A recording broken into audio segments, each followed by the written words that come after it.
Charleston Beach, un barrio animado de Cambridge, atraía a la gente con sus letreros de neón y el bullicio de los clubes nocturnos. Sin embargo, tras esta ilusión de glamour se ocultaba otra realidad oscura llena de peligros. Las callejuelas estrechas, los callejones sombríos y los rincones abandonados de la ciudad eran un refugio para aquellos que buscaban un sustento nocturno y para quienes buscaban una forma de olvidarse de sí mismos.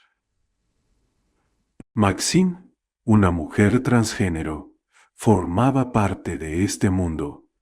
Su vida estaba marcada por la necesidad de sobrevivir en esas condiciones.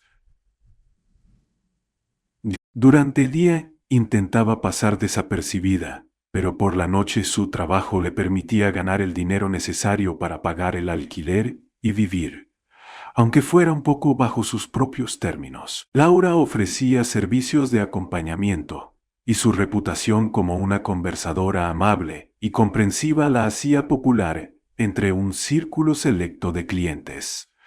Uno de esos clientes era el padre Harold Matthews, un hombre con una reputación impecable.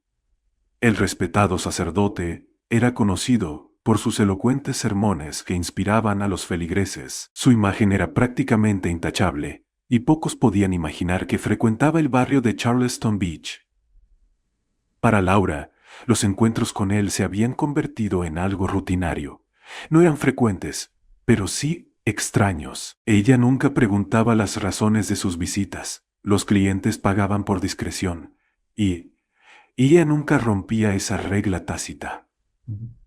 Espera, antes de todo, queremos alcanzar los 1000 suscriptores en el canal, y para celebrarlo, vamos a sortear 4 tarjetas de Netflix entre nuestra comunidad de investigadores. ¿Quieres participar? Es más fácil que resolver un caso. Suscríbete al canal, activa la campanita y comenta participo. Pero espera, hay algo más que debes saber. En un momento de este video. Revelaré una pista especial sobre el sorteo. Sigamos. Una noche, su encuentro tomó un giro inesperado. Harold llegó visiblemente alterado. Su voz temblaba mientras pedía una taza de té sentado frente a Laura en un pequeño café alejado de la calle principal. Esto era inusual. Por lo general él prefería conversaciones breves y prácticas, carentes de detalles personales, pero esa vez miraba constantemente por la ventana, como si temiera que lo estuvieran observando. Laura no le dio mucha importancia. Para ella era solo otra noche de trabajo, otra rareza que añadir a las páginas de su vida.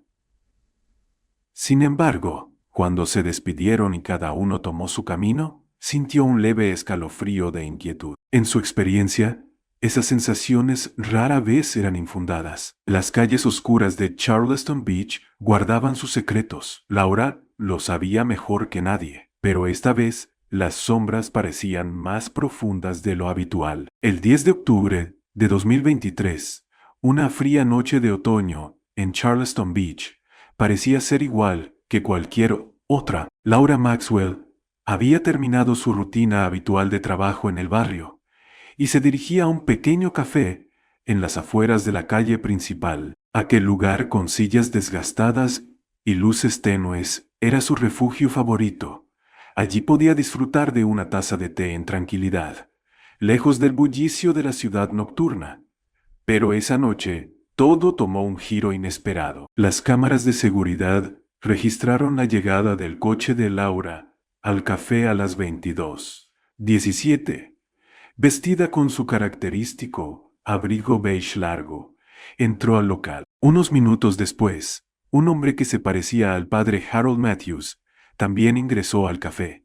Se sentó frente a ella, y su mirada asustada llamó la atención del barista, quien luego contó a la policía que el hombre no dejaba de mirar a su alrededor y apenas tocaba su taza. Los testigos afirmaron que Harold y Laura solían reunirse en ese lugar. Uno de los clientes habituales recordaba que sus conversaciones siempre eran en voz baja, como si temieran ser escuchados. Sin embargo, esa noche algo era distinto. Laura parecía tensa y el hombre sentado frente a ella estaba visiblemente inquieto. Su conversación duró unos 20 minutos.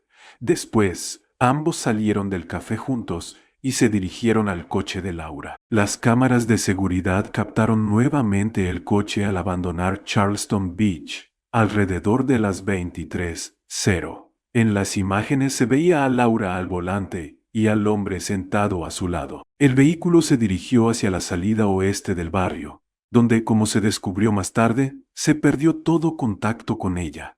Su teléfono dejó de responder unas horas después. A la mañana siguiente, Laura no dio señales de vida a sus amigas. Esto era inusual en ella. Siempre avisaba si planeaba quedarse fuera más tiempo o abandonar el barrio.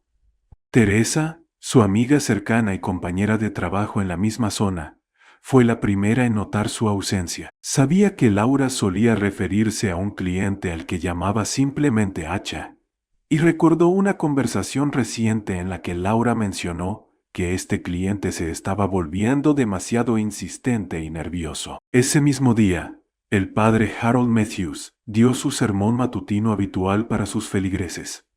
Fue un día más de enseñanzas y oraciones. Habló como de costumbre sobre el perdón, la fe y la compasión. Sin embargo, ese día, sus palabras sonaron especialmente frías, como si detrás de ellas se ocultara algo más profundo. La desaparición de Laura Maxwell conmocionó a quienes formaban parte de su círculo más cercano. Teresa fue la primera en encender las alarmas. Durante años, su trabajo en Charleston Beach las había llevado a crear un sistema de seguridad.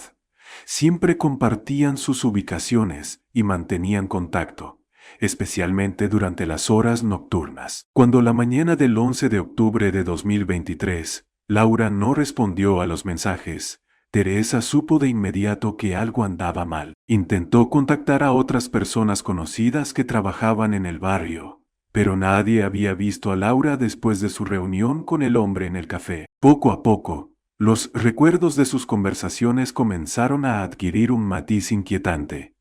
En su último intercambio, Laura insinuó que su cliente H se estaba volviendo intrusivo y quizá peligroso. Es extraño, pero puedo manejarlo, había dicho Laura según Teresa. Pero esta vez no pudo hacerlo. Más tarde ese mismo día, la policía recibió el primer reporte de desaparición. Teresa proporcionó detalles sobre los hábitos de Laura y mencionó su último contacto con un cliente que ella creía que era un sacerdote. Los agentes comenzaron la investigación con cautela, considerando inicialmente que podría tratarse de una ausencia temporal. Sin embargo, las primeras pruebas pronto los hicieron reconsiderar. El 12 de octubre de 2023, temprano por la mañana, un grupo de trabajadores de limpieza encontró un teléfono móvil abandonado en la carretera. Estaba dañado, pero su tarjeta SIM permanecía intacta. Los especialistas lograron recuperar información del dispositivo y confirmaron que pertenecía a Laura Maxwell. Los últimos mensajes enviados desde su teléfono sugerían que se había reunido con alguien que conocía bien. Uno de los textos, enviado pocas horas antes de su desaparición, decía: «Ya llegué, podemos hablar». Este mensaje, como se descubrió más tarde, estaba dirigido a un contacto registrado con la inicial H. Mientras tanto, la policía empezó a entrevistar a testigos. El barista del café en la esquina de Charleston Beach confirmó que Laura estuvo allí la noche del 10 de octubre, proporcionando un horario exacto de su partida. También recordó que ella no estaba sola, sino acompañada de un hombre. Su descripción coincidía con la apariencia de Harold Matthews, aunque no sabía su nombre. Las autoridades revisaron las grabaciones de las cámaras de vigilancia del área. Estas confirmaron que Laura se había marchado en su coche con el hombre. La confirmación de que en el día de su desaparición, Laura estuvo en compañía de alguien que correspondía con la descripción del padre Harold, convirtió a este en una figura clave en la investigación. A la luz del sermón pronunciado por Matthews la mañana del 11 de octubre, su imagen comenzó a desmoronarse. Las sombras de la sospecha se cernían sobre él. La policía intensificó la investigación después de que las grabaciones de las cámaras y los datos telefónicos confirmaran que Laura Maxwell había estado con su cliente la noche de su desaparición. El padre Harold Matthews, un hombre de reputación impecable, pasó a ser oficialmente el foco de atención de los investigadores. Las grabaciones mostraban su coche varias veces en un radio de 1 kilómetro de los lugares donde Laura fue vista por última vez y donde posteriormente se encontró su teléfono. Durante la investigación, los detectives realizaron una serie de interrogatorios. Matthews negó rotundamente haber estado con Laura esa noche. Aseguró que había pasado la velada en su casa preparando su sermón dominical. Sin embargo, la falta de pruebas sólidas que respaldaran su coartada generó dudas. Los detectives empezaron a examinar sus vínculos con la esperanza de encontrar algo que esclareciera que Laura mencionaba con frecuencia a un cliente identificado como H, lo que reforzó la sospecha sobre su implicación. Mientras tanto, la periodista Helena Parker, conocida por sus reportajes sobre injusticias y problemas sociales, se interesó por el caso.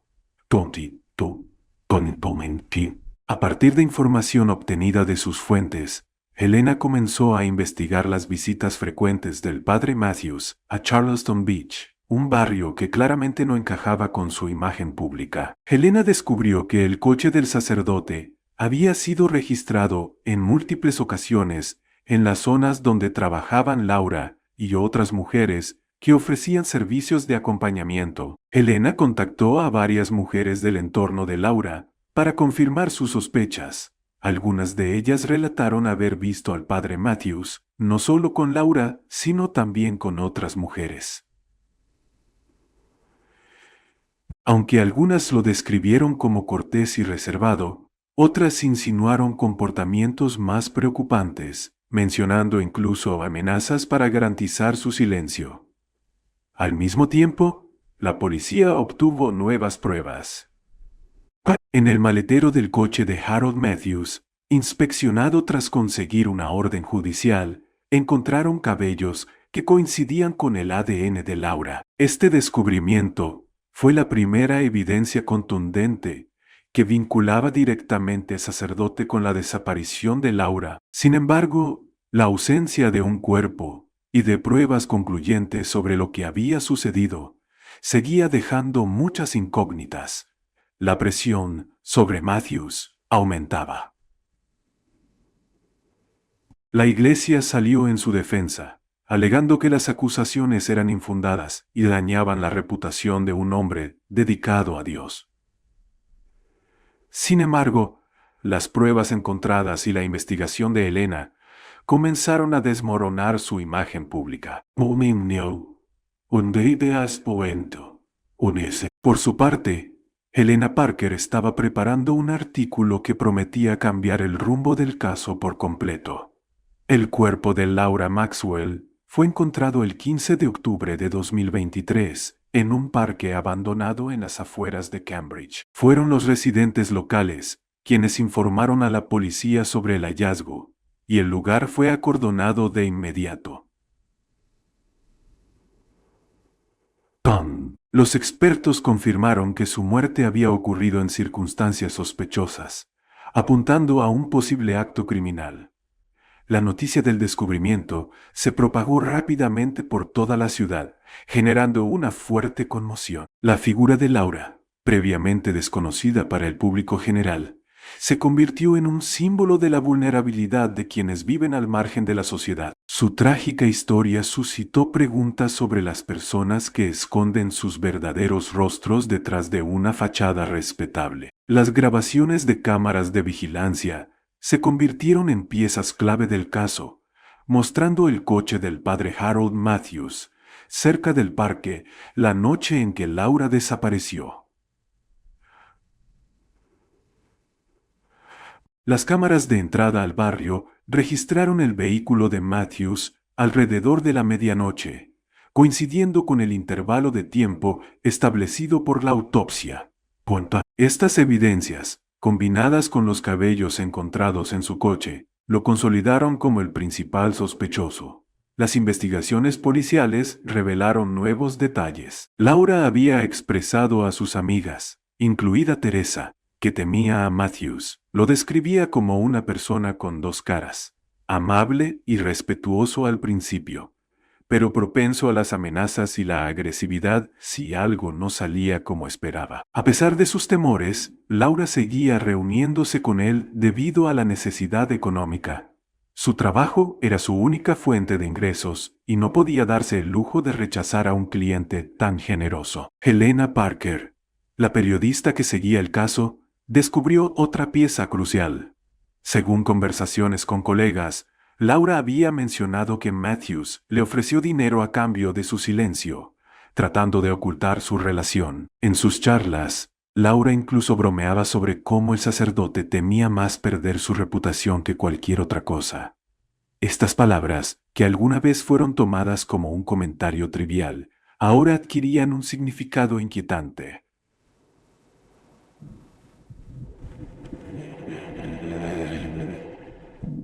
A pesar de las recientes pruebas, la Iglesia continuaba defendiendo a Matthews, afirmando que las acusaciones eran infundadas. Sin embargo, la presión pública aumentaba. Activistas organizaron manifestaciones exigiendo justicia. Bajo la creciente presión de los nuevos hallazgos, la policía emitió una orden de arresto. El padre Harold Matthews fue detenido el 17 de octubre de 2023 dentro de la iglesia, mientras se preparaba para otro sermón.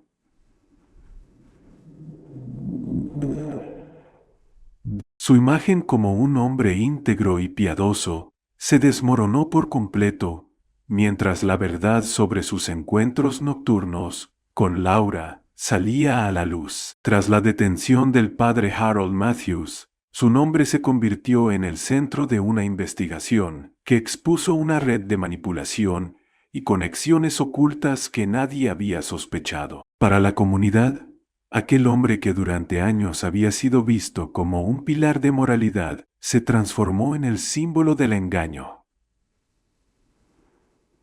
La investigación comenzó a indagar en su pasado, revelando cómo había utilizado su posición para ejercer control y presión sobre personas en situaciones vulnerables. Uno de los momentos clave de la investigación ocurrió cuando la policía descubrió registros antiguos de llamadas en el teléfono de Matthews. Estas incluían numerosos contactos con mujeres del barrio de Charleston Beach, entre ellas Laura Maxwell. Se reveló que Laura no era la única que había sido víctima de su influencia. Otras mujeres que antes habían guardado silencio por miedo o vergüenza comenzaron a hablar, relatando historias similares.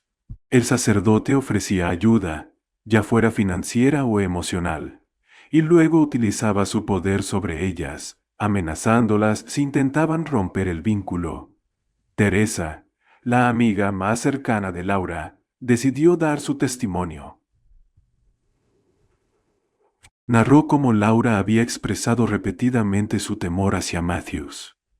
Este miedo creció cuando el sacerdote comenzó a comportarse de manera impredecible, llegando a amenazarla con exponer su trabajo si ella se negaba a seguir viéndolo. Teresa describió a Matthews como un hombre de comportamiento dual, lo que coincidía con los relatos de otras mujeres entrevistadas por la policía. Mientras tanto, la periodista Helena Parker continuó su investigación revisando los registros de donaciones de la iglesia. Descubrió que a menudo estas donaciones terminaban en cuentas asociadas a organizaciones dudosas. En su artículo, Helena afirmó que Matthews utilizaba fondos de la iglesia para financiar sus viajes secretos a Charleston Beach y pagar por el silencio de algunas mujeres. La publicación causó indignación pública, y muchos de los feligreses comenzaron a distanciarse de él.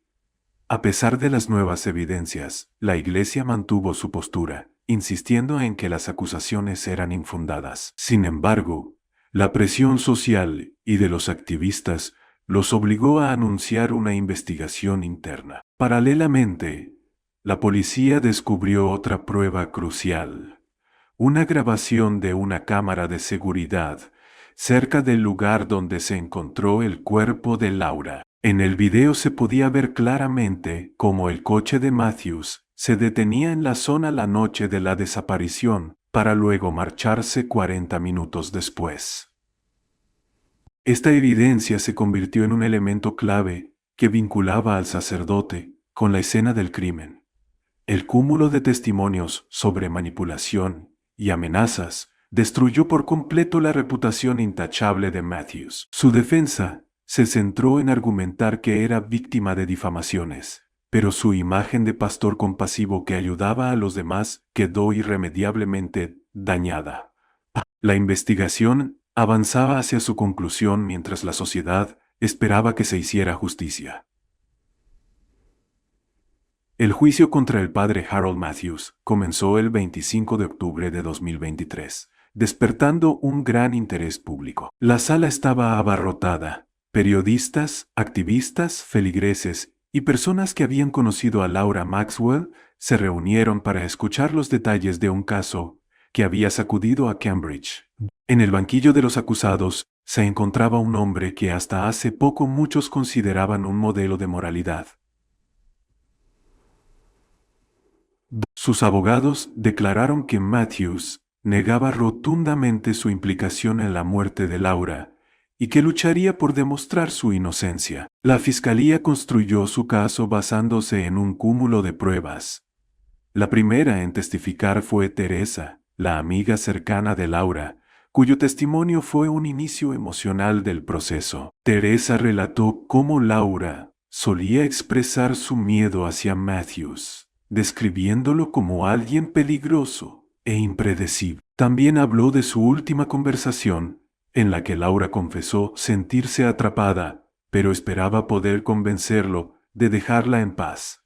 Sus palabras fueron respaldadas por mensajes de texto recuperados del teléfono de Laura. A continuación, la fiscalía presentó las grabaciones de las cámaras de seguridad que mostraban el coche de Matthews cerca del café donde Laura fue vista por última vez, así como en el parque donde su cuerpo fue hallado. Los investigadores también presentaron pruebas materiales que vinculaban directamente a Matthews con Laura, incluyendo el cabello encontrado en su coche. Estas evidencias se convirtieron en elementos fundamentales para demostrar la conexión entre Matthews y la víctima. Otros testigos incluyeron a mujeres que confirmaron los patrones de comportamiento manipulador de Matthews. Relataron cómo usaba su posición para ejercer presión emocional y amenazas sobre ellas. Algunas mencionaron chantajes directos, mientras que otras hablaron de una intimidación más sutil. Estos testimonios pintaron un retrato perturbador de una persona que aprovechaba su estatus para explotar a mujeres vulnerables. Por su parte, la defensa intentó presentar a Matthews como una víctima de las circunstancias. Sus abogados argumentaron que las acusaciones eran parte de una campaña para desacreditarlo por su posición como figura pública y que carecían de pruebas concluyentes. Insistieron en que no había evidencia directa que lo relacionara con el momento exacto de la muerte de Laura. La culminación del juicio fue el testimonio de Helena Parker. La periodista que había investigado el caso presentó documentos financieros que mostraban transferencias sospechosas, indicando que Matthews había utilizado fondos de la iglesia para financiar sus visitas a Charleston Beach. Este hallazgo asestó un golpe devastador a su imagen pública, confirmando que su conexión con el barrio no era fortuita. El juicio se extendió por casi 2 semanas, durante las cuales salió a la luz la doble vida de Matthews. Mientras él permanecía inexpresivo en el tribunal, las emociones de los testigos y el público evidenciaban que la confianza en su inocencia se había desmoronado. Ahora solo quedaba esperar el veredicto. El veredicto fue enunciado el 8 de noviembre de 2023. El padre Harold Matthews fue declarado culpable del asesinato de Laura Maxwell, así como de abuso de poder para manipular y amenazar a mujeres vulnerables. Fue condenado a cadena perpetua sin posibilidad de libertad condicional. La sala permaneció en silencio mientras se leía la sentencia, seguido por un breve estallido de sollozos y aplausos. Era un momento de justicia, aunque no podía borrar el dolor de la pérdida. Para los amigos de Laura, este fallo representó una pequeña victoria. Tras la larga serie de injusticias que ella enfrentó en vida, Teresa, quien ofreció un testimonio clave, abandonó la sala con un corazón pesado. Ella merecía mucho más que ser solo una prueba en un caso contra él, declaró a los periodistas. Sus palabras reflejaron el sentimiento general de quienes conocían a Laura. Su historia se había convertido en un símbolo de las fallas de una sociedad que no supo protegerla. La sentencia desató conversaciones sobre la necesidad de cambios sistémicos. La trágica historia de Laura generó una oleada de protestas y debates públicos sobre la situación de las mujeres transgénero y de quienes se ven obligados a trabajar en condiciones de vulnerabilidad. Activistas exigieron mayor protección para estos grupos, mayor transparencia en las investigaciones policiales y el fin de la idealización de quienes llevan una doble vida escondida tras máscaras de virtud. Helena Parker, la periodista que desempeñó un papel crucial en la resolución del caso, publicó un artículo que marcó un punto final. No solo detalló el desarrollo de la investigación, sino que planteó preguntas sobre por qué casos como este pasan desapercibidos hasta que ocurre una tragedia. La muerte de Laura no es solo un caso contra una persona, es una acusación contra un sistema que permitió que esto sucediera, escribió. Su artículo provocó un debate nacional, alcanzando una repercusión masiva en las noticias y redes sociales. Charleston Beach volvió a su vida cotidiana, pero esta historia dejó una marca imborrable en el barrio. La calle donde Laura solía reír con sus amigos se transformó en un símbolo de la lucha por la justicia.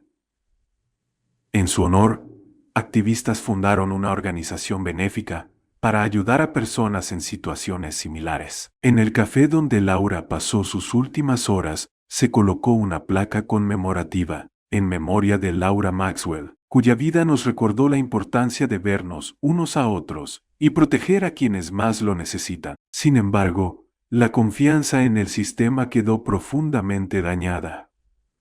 Para muchos, Laura no solo fue una víctima, sino un símbolo de todo lo que necesita cambiar. Sus amigos y quienes la apoyaban esperaban que su historia marcara el inicio de esas transformaciones. Pero para Teresa y otros que la conocieron de cerca, Laura siempre será recordada como una mujer brillante, amable y fuerte, cuyo resplandor se apagó demasiado pronto.